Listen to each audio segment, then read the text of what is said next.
ધોરણ 9 વિષય વિજ્ઞાન વાર્ષિક પરીક્ષા પેપર વિભાગ એ. નીચે આપેલા વિકલ્પમાંથી સાચો વિકલ્પ પસંદ કરીને તમારે લખવાનો છે. પહેલું, 25 ડિગ્રી સેલ્સિયસ તાપમાને ક્ષારની પાણીમાં દ્રાવ્યતા 20 ગ્રામ પ્રતિ 100 ગ્રામ છે. 50 ડિગ્રી સેલ્સિયસ સુધી દર 5 ડિગ્રી સેલ્સિયસ તાપમાનના વધારા સાથે દ્રાવ્યતા 10% વધે છે, ત્યારબાદ અચળ થઈ જાય છે. 35 ડિગ્રી સેલ્સિયસ તાપમાને 100 ગ્રામ પાણીમાં 26 ગ્રામ ક્ષાર ઓગાળતા બનતું દ્રાવણ ખાલી જગ્યા પ્રકારનું હશે. તો એનો જવાબ છે અસંતૃપ્ત. ત્યારબાદ બીજું, નીચેના પૈકી શામાં મહત્તમ પરમાણુ સંખ્યા છે? તો એના જવાબ છે 18 ગ્રામ CH4. ત્યારબાદ પ્રશ્ન 3, સજીવો જેમાં કોષ કેન્દ્ર અને અંગિકાઓને ફરતે કલા આવેલી નથી. તો જેનો જવાબ છે આદિકોષ કેન્દ્રી. ત્યારબાદ નીચેના પૈકી કોનો સમાવેશ શ્વેત રુધિર કણિકા તરીકે થતો નથી? તો એનો જવાબ છે ડી, દ્રાગકણનો. આગળ, અસ્થિપેશીના આધારકમાં જોવા મળતા મુખ્ય ખનિજ કયા છે? તો એનો જવાબ છે કેલ્શિયમ અને ફોસ્ફરસ. આગળનો પ્રશ્ન, વિધાનો ખરા છે કે ખોટા તે જણાવો. પહેલું, હવામાં રહેલી પાણીની બાષ્પની માત્રાને ભેજ કહે છે.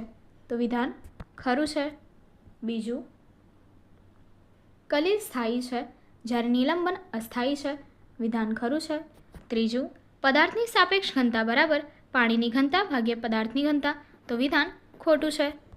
આગળ, નીચેના વિધાનો સાચા બને તે પ્રમાણે ખાલી જગ્યા પૂરવાની છે. પહેલું, ગતિમાન પદાર્થ માટે સ્થાનાંતર અને તેણે કાપેલ અંતરનો ગુણોત્તર ખાલી જગ્યા હોય છે.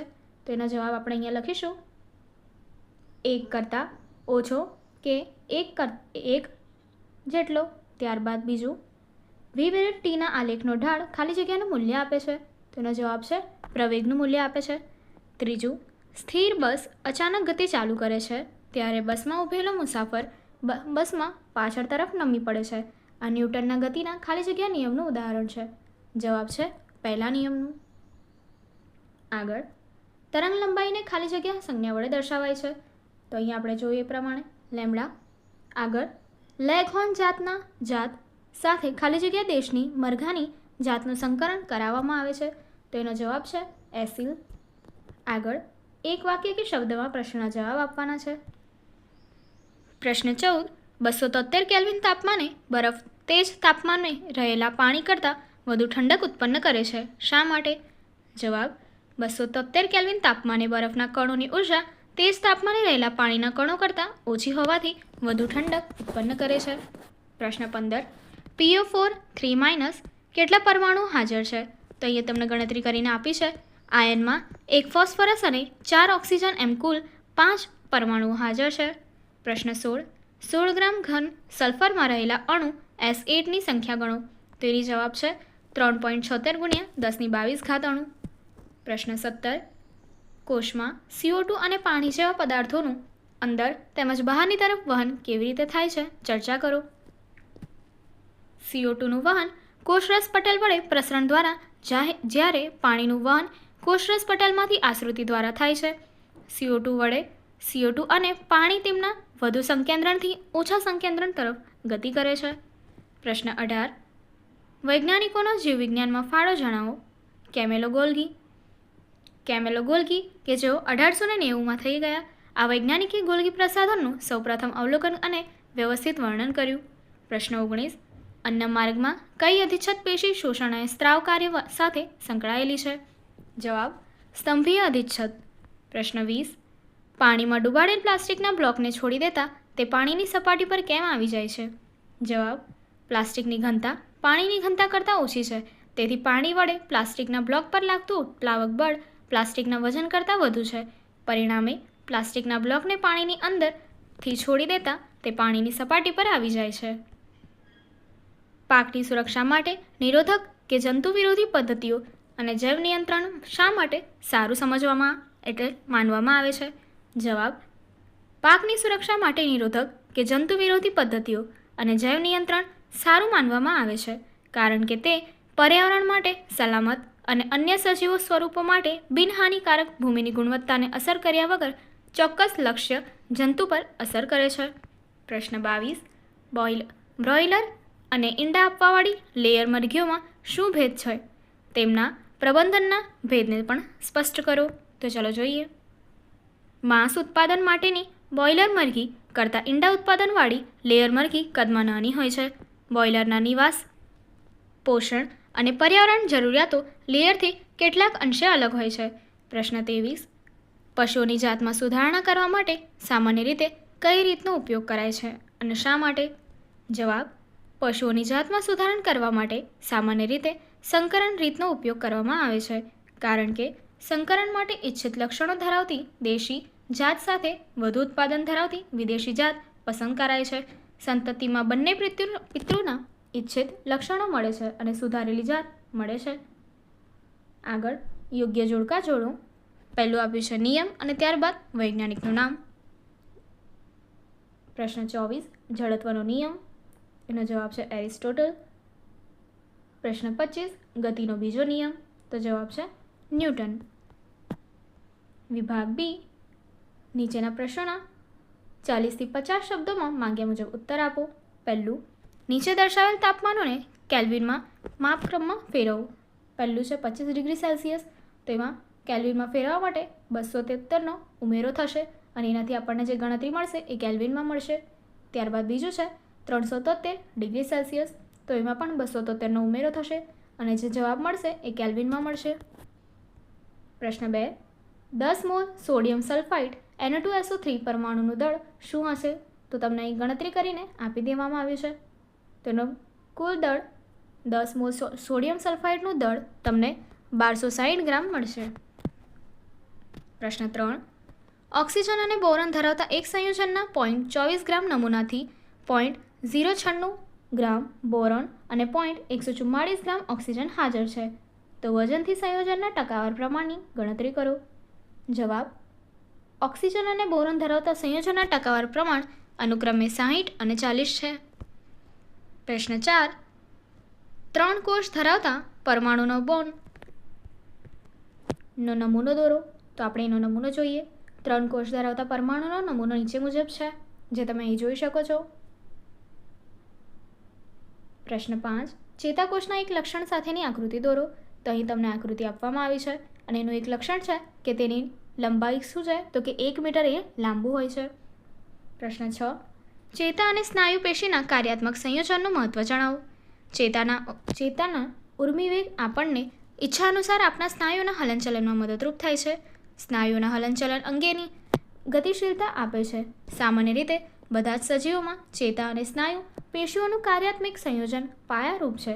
આ સંયોજન ઉત્તેજનાને અનુલક્ષીને પ્રાણીઓની ઝડપથી ગતિશીલતા આપે છે. આગળ ઝડપ અને વેગ વચ્ચે ભેદ સ્પષ્ટ કરો. ઝડપ: પદાર્થો એકમ સમયમાં કાપેલા અંતરને પદાર્થની ઝડપ કહે છે. ઝડપ બરાબર પદાર્થે કાપેલ અંતર ભાગ્યા તે અંતર કાપવા માટે લાગતો સમય. ઝડપ ધન અથવા શૂન્ય હોઈ શકે છે, પરંતુ ઋણ હોઈ શકતી નથી. વેગ: પદાર્થો એકમ સમયમાં કાપેલી એટલે કે એકમ સમયમાં કરેલ સ્થાનાંતરને પદાર્થનો વેગ કહે છે. વેગ બરાબર સ્થાનાંતર ભાગ્યા સમય. વેગ ધન અને કણ અથવા શૂન્ય હોઈ શકે છે. ત્યારબાદ ઝડપમાં તે અદિશ રાશિ છે અને વેગ તે સદિશ રાશિ છે. પ્રશ્ન 8. એક ટ્રેન 90 કિલોમીટર પ્રતિ કલાકની ઝડપથી ગતિ કરી રહી છે. બ્રેક મારતા તેમાં 0.5 મીટર પ્રતિ સેકન્ડ ઇન્વર્સનું અચળ પ્રવેગ ઉત્પન્ન થાય છે. ટ્રેન સ્થિર સ્થિતિમાં આવે તે પહેલાં કેટલું અંતર કાપશે? તો તમને અહીંયા ગણતરી કરીને આપી દેવામાં આવી છે. તો જવાબ મળશે આમ ટ્રેન સ્થિર સ્થિતિમાં આવે તે પહેલાં 625 મીટર અંતર કાપશે. પ્રશ્ન 9. સ્થાનાંતર માટે નીચેના પૈકી કયું સાચું છે? એ. તે શૂન્ય હોઈ શકે નહીં અને બી. તેનું મૂલ્ય પદાર્થ દ્વારા કાપેલ અંતર કરતાં વધુ હોય છે. તેનો જવાબ છે એ છે ખોટું, એટલે કે સ્થાનાંતર શૂન્ય હોઈ શકે છે અને બી વિધાન પણ ખોટું છે, કારણ કે સ્થાનાંતરનું મૂલ્ય કપાયેલ અંતર જેટલું અથવા તેના કરતાં ઓછું હોઈ શકે છે. પ્રશ્ન 10. વૈજ્ઞાનિક કારણ આપો.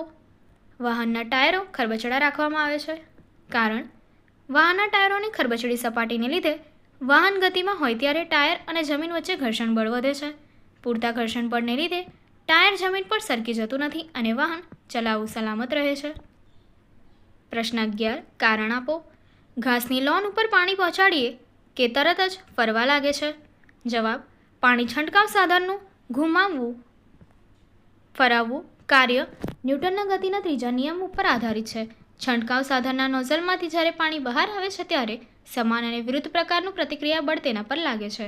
તેથી પાણી છંટકાવ સાધન ઘુમાવવું એટલે ફરાવવું શરૂ કરે છે. પ્રશ્ન 12. કોઈ વ્યક્તિ સરેરાશ શ્રાવ્ય વિસ્તાર 20 હર્ટ્ઝથી 20 કિલોહર્ટ્ઝ છે. આ બે આવૃત્તિઓ માટે હવામાં ધ્વનિની તરંગોની તરંગલંબાઈ શોધો. હવામાં ધ્વનિની ઝડપ 344 મીટર પ્રતિ સેકન્ડ ઇન્વર્સ આપેલી છે. ગણતરી તમે અહીં સ્ક્રીન પર જોઈ શકો છો. પ્રશ્ન 13. આપણને અનાજ એટલે કે ધાન્ય, દાળ એટલે કઠોળ અને ફળ શાકભાજીમાંથી શું મળે છે? આપણને અનાજ એટલે કે ધાન્યમાંથી કાર્બોદિત, દાળ એટલે કે કઠોળમાંથી પ્રોટીન અને ફળો શાકભાજીમાંથી વિટામિન્સ અને ખનિજ ક્ષારો મળે છે અને કેટલાક પ્રમાણમાં પ્રોટીન અને કાર્બોદિત પણ મળી રહે છે. વિભાગ સી. પ્રશ્નોના મુદ્દાસર ઉત્તર આપો. પહેલો પ્રશ્ન, બાષ્પીભવન વિશે સમજ આપો અને બાષ્પીભવન પર અસર કરતા પરિબળો સમજાવો. પ્રવાહી તબક્કામાંથી ગેસના તબક્કા સુધી એક પદાર્થનો તબક્કો સંક્રમણ. એક કસનળીમાં 5 ml પાણી લઈ તેને બારી પાસે અથવા પંખા નીચે રાખો. ચાઈના ડીશમાં 5 ml પાણી લઈને તેને બારી પાસે અથવા પંખા નીચે રાખો. ખુલ્લી રાખેલી ચાઈના ડીશમાં 5 ml પાણી ભરીને તેને તમારા વર્ગના કોઈ કબાટમાં અથવા વર્ગની છાજલીમાં મૂકી દો. ઓરડાનું તાપમાન નોંધો. આ તમામ પરિસ્થિતિઓમાં બાષ્પીભવન માટે લાગેલ સમય અથવા દિવસોની નોંધ કરો.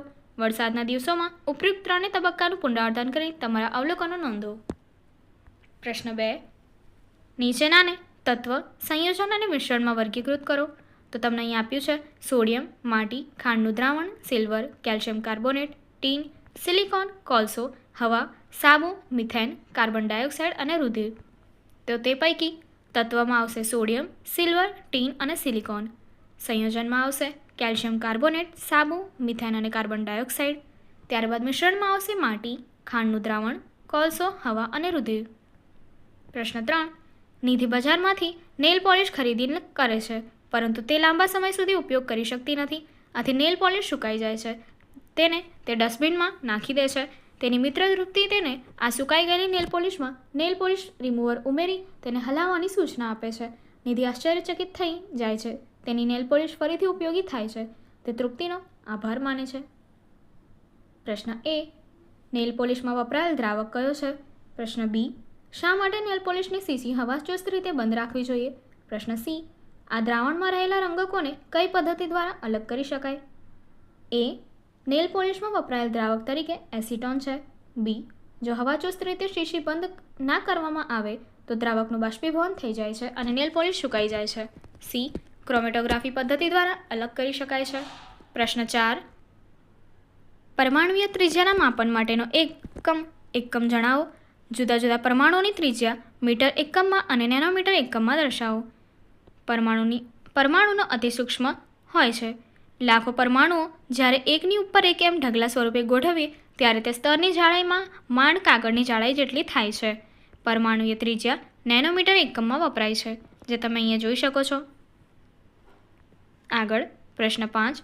વર્ધનશીલ પેશી એટલે શું? વનસ્પતિ દેહમાં વર્ધનશીલ પેશીના સ્થાને આધારે પ્રકારો નક્કી કરો, એટલે કે સમજૂતી આપો.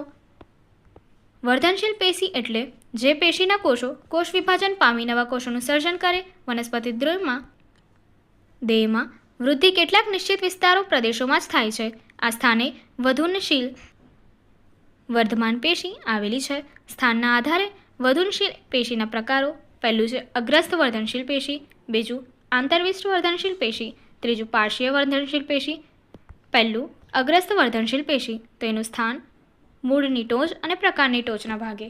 કાર્ય નવા કોષોના સર્જન દ્વારા મૂળ અને પ્રકારની લંબાઈમાં વધારો કરવો. બીજું આંતરવિષ્ટ વર્ધનશીલ પેશી, એનું સ્થાન આંતરગ્રાહી સ્થાને બે સ્થાયી પેશીની વચ્ચે, ડાળીઓની આંતરગાંઠની બંને તરફ અને પર્ણના તલ પ્રદેશમાં. કાર્ય આંતરગાંઠો વચ્ચેનું વધારે. ત્રીજું પાર્શ્વીય વર્ધનશીલ પેશી, સ્થાન દ્વિદળી વનસ્પતિ અંગોમાં પરિઘીય વિસ્તાર. ત્યારબાદ કાર્ય મૂળ અને પ્રકારની પરિઘીય વૃદ્ધિને આધારે વધારે છે. પ્રશ્ન 6. આકૃતિમાં ઝડપ સમયનો આલેખ એક ગતિ કરતી કાર માટે દર્શાવેલ છે. તો A. પ્રથમ 4 સેકન્ડમાં કાર કેટલું અંતર કાપશે? આ સમયગાળા દરમિયાન કાર દ્વારા કપાયેલ અંતરને આલેખમાં છાંયાંકિત કરો. B. આલેખનો કયો ભાગ? બી. આલેખનો કયો ભાગ કારની નિયમિત ગતિ દર્શાવે છે? એ. પ્રથમ 4 સેકન્ડ દરમિયાન કારે કાપેલું અંતર 16 મીટર લગભગ છે અને બી. અચળ ગતિમાં પદાર્થની ઝડપ સમય સાથે અચળ રહે છે. તમને અહીંયા આલેખ વડે દર્શાવવામાં આવ્યું છે. પ્રશ્ન 7. સ્થિર અવસ્થામાં રહેલી એક ટ્રક કોઈ ટેકરી પરથી નીચે તરફ અચળ પ્રવેગી ગતિની શરૂઆત કરે છે. તે 20 સેકન્ડમાં 400 મીટર અંતર કાપે છે. તેનો પ્રવેગ શોધો. જો તેનું દળ 60 ટન હોય તો તેના પર લાગતું બળ શોધો.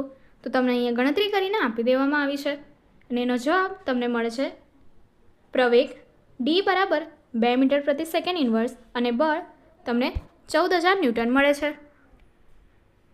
પ્રશ્ન 8. માનવ કાન કેવી રીતે કાર્ય કરે છે તે સમજાવો.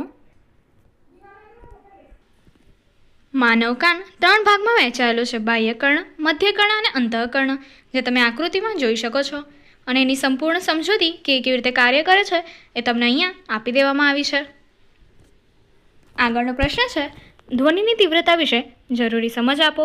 તો તમને એની સંપૂર્ણ સમજૂતી અહીં આપી દેવામાં આવી છે, જે તમે વિડીયો પોઝ કરીને લખી શકો છો.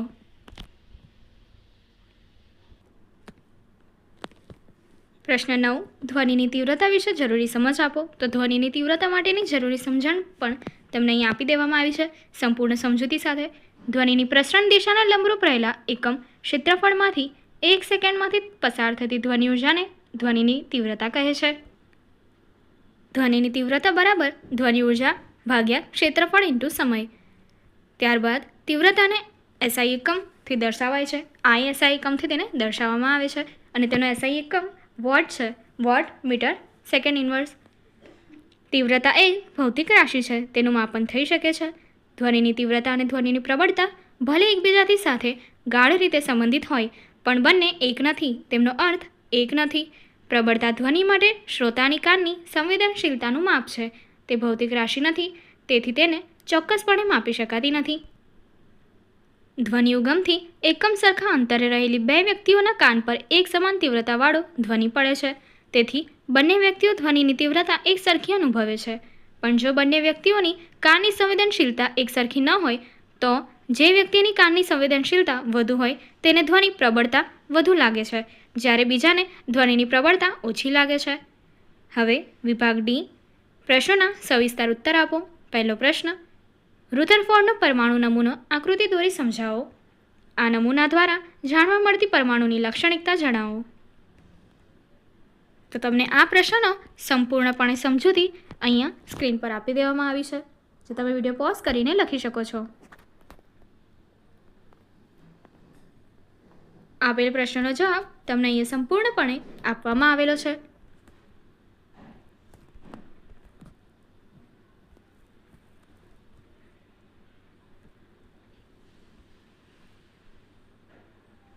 જે તમે સંપૂર્ણ રીતે અહીંયાથી લખી શકશો. હવે આગળનો પ્રશ્ન જોઈએ. પ્રશ્ન 2. એ. સમસ્થાનિકો એટલે શું તેની વિશે સમજૂતી આપો અને બી. સમસ્થાનિકોના કોઈપણ 2 ઉપયોગો જણાવો અને સી. સમસ્થાનિકોના અનુપ્રયોગો જણાવો. તો તમને અહીં આપી દેવામાં આવ્યું છે. એ. સમસ્થાનિકો એક જ તત્વના જુદા જુદા પરમાણુ કે જેમના પરમાણુય ક્રમાંક સમાન પરંતુ દળાંક અસમાન હોય તેમને સમસ્થાનિક કહે છે. ઉદાહરણ તરીકે હાઇડ્રોજન 3 સમસ્થાનિક પ્રોટિયમ, ડ્યુટેરિયમ અને ટ્રિટિયમ ધરાવે છે. 4 સમદળીય સમસ્થાનિકોના કોઈપણ 2 ઉપયોગ જણાવો. ત્યારબાદ બી. સમદળીય જુદા જુદા તત્વોના પરમાણુ કે જેમના પરમાણુય ક્રમાંક અસમાન હોય પરંતુ દળાંક સમાન હોય તેવા તત્વોને સમદળીય કહે છે. ઉદાહરણ તમને અહીં આપી દેવામાં આવ્યું છે. નિકલનું અને સોડિયમનું. સમસ્થાનિકોના 2 ઉપયોગો નીચે મુજબ છે. કેન્સરની સારવારમાં કોબાલ્ટના એક સમસ્થાનિકનો ઉપયોગ થાય છે અને ગોઈટરના રોગની સારવારમાં આયોડિનના એક સમસ્થાનિકનો ઉપયોગ થાય છે. સી. એક જ તત્વના તમામ સમસ્થાનિકોના રાસાયણિક ગુણધર્મો સમાન હોય છે. અમુક સમસ્થાનિકો વિશિષ્ટ ગુણધર્મો ધરાવે છે જેનો ઉપયોગ વિભિન્ન ક્ષેત્રોમાં થાય છે. સમસ્થાનિકોના અનુપ્રયોગો નીચે મુજબ છે. પરમાણુ ભઠ્ઠીમાં બળતણ સ્વરૂપે યુરેનિયમના સમસ્થાનિકોનો ઉપયોગ થાય છે. કોબાલ્ટનો એક સમસ્થાનિક કેન્સરની સારવારમાં વપરાય છે. ગોઈટરના રોગની સારવારમાં આયોડિનના એક સમસ્થાનિકનો ઉપયોગ થાય છે. પ્રશ્ન 3. ચેતાપેશીનું સ્થાન અને તેના કોષની રચના અને કાર્ય જણાવો. તેનું સ્થાન મગજ એટલે કે મસ્તિષ્કમાં કરોડરજ્જુ અને ચેતાઓ, એના ચેતાપેશીના કોષો ને ચેતાકોષ કહે છે. તેની રચના: ચેતાકોષમાં એક કોષ કેન્દ્ર અને ચેતારસ એટલે કે કોષરસ આવેલો હોય છે. ચેતાકોષમાંથી લાંબી પાતળી શાખાઓ નીકળે છે.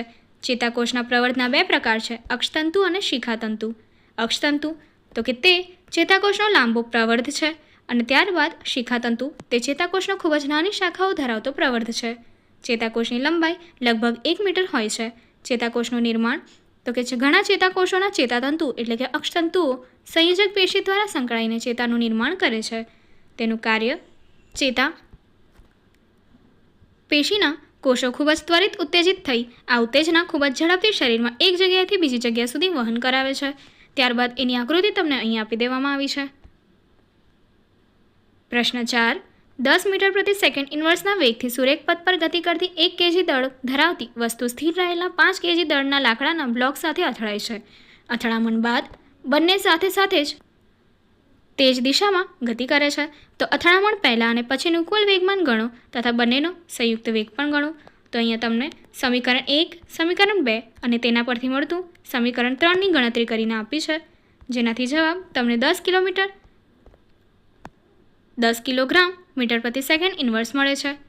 પ્રશ્ન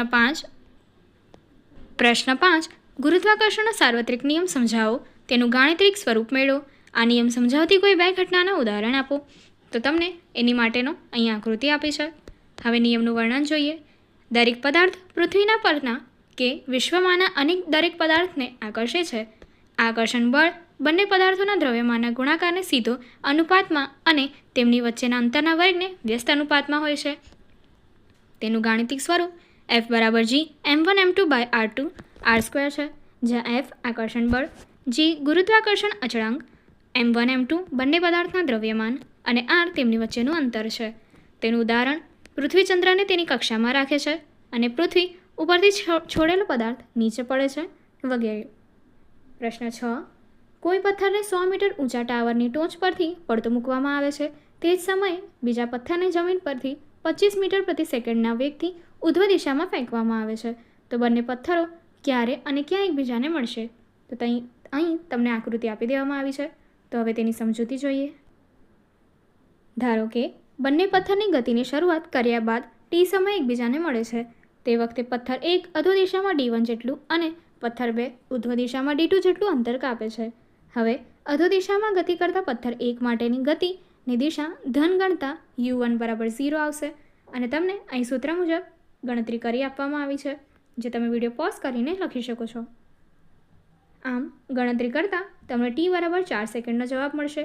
આમ બંને પથ્થરોએ ગતિની શરૂઆત કર્યા બાદ 4 સેકન્ડે અંતે એકબીજાને મળશે. જ્યારે બંને પથ્થર એકબીજાને મળશે ત્યારે પથ્થર 1 વડે કપાયેલું અંતર તે તમને અહીં સૂત્રથી ગણતરી કરીને આપવામાં આવ્યું છે.